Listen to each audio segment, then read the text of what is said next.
43 લોકો નેપાળમાં ફસાયેલા છે। નારી ગામથી શ્રદ્ધાળુઓ નેપાળ ગયા હતા।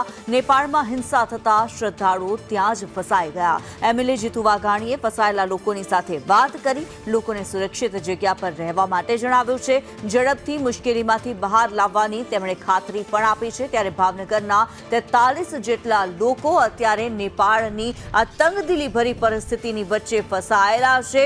તેઓ એક સુરક્ષિત જગ્યાએ અત્યારે છે, પરંતુ પરત તેઓને લાવવામાં આવે, ભારત પરત લાવવામાં આવે તેવી માંગ કરવામાં આવી રહી છે। મદદની ગુહાર લગાવી રહ્યા છે। ભાવનગરના જે લોકો છે તેમની સાથે એમએલએ જીતુ વાઘાણીએ વાત કરી હતી। તેમને આશ્વાસન આપ્યું હતું કે તેમને સુરક્ષિત રીતે, સલામત રીતે પરત લાવવામાં આવશે।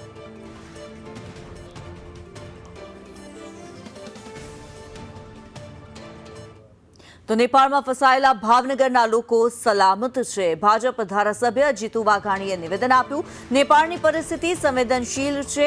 પ્રવાસીઓને સલામત રીતે ભારત લાવવાના પ્રયાસો કરવામાં આવી રહ્યા છે। ભારત સરકાર ત્યાંની આર્મી સાથે સંપર્કમાં હોવાની વાત જીતુ વાઘાણીએ કરી।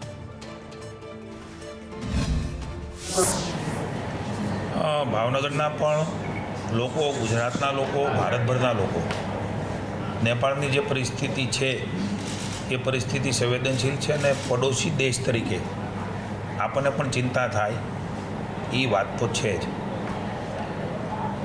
માનનીય વડાપ્રધાન શ્રી નરેન્દ્રભાઈ મોદી પણ તરત જ ત્યાં બધાને નંબર મળી રહે એના માટેની વ્યવસ્થા કરી છે। એમ્બેસીની નંબરો પણ ત્યાં આપ્યા છે।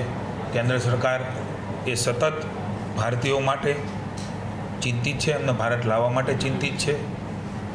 અમારા જ 2-3 સજ્જનો, પરિચિતો જે અમદાવાદના પણ હતા, ગઈકાલ રાત્રે માનનીય મુખ્યમંત્રી ભૂપેન્દ્રભાઈ સાથે મારા વાત થઈ। ભાવનગરના અશોકભાઈ લીંબાણી અને સિહોરના પણ એક ભાઈ એ ત્યાં ફસાણા હતા।